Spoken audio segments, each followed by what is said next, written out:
Hi, this is Dr. Greg Oliver, and welcome again to an episode of Fat Doctor TV.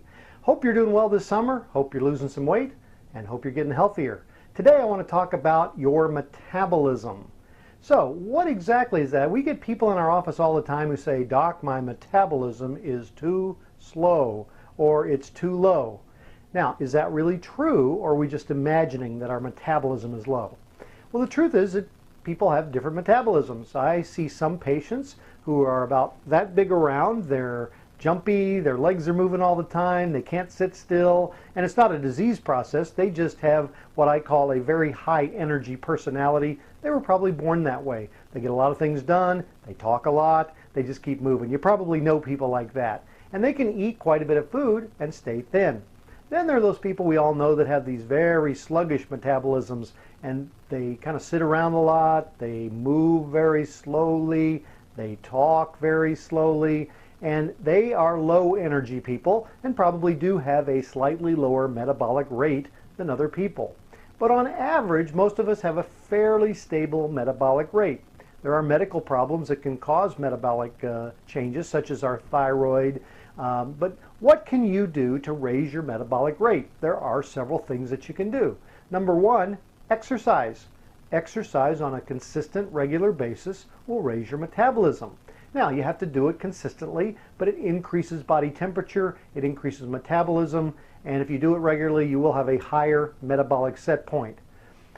What else can increase your metabolism? Well, eating properly, and especially eating higher protein foods.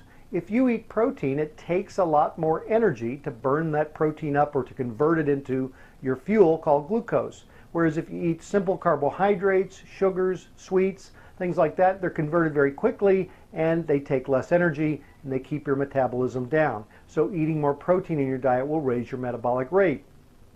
Here's another little trick you can do. We know that in the wintertime, especially if you live in the northern or way in the southern hemisphere, where you do have a winter, an actual season, it doesn't stay 80 degrees year round. In the wintertime, we have higher metabolisms. Now, I know a lot of people think their metabolism drops in the wintertime. No, your activity level drops in the winter because you're probably not out doing as many things as you are in the summertime. However, in the wintertime when it's colder, our body has to burn up more and create more energy to keep our body warm. We have to create more heat in our body, and that raises our metabolic rate. So in the summertime, where it's 80, 85, 90 degrees, which is pretty close to our body temperature, we don't have to increase our metabolism, and in fact, our metabolic rate will slow down.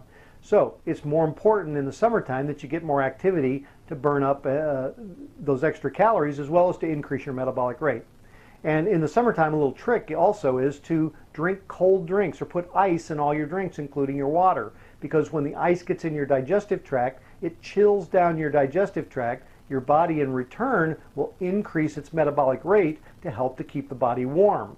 So when you drink lots of cold drinks in the summertime, you will increase your metabolic rate slightly. So always put some ice in your water or your soft drink, but make sure that's a diet drink if you're going to do that.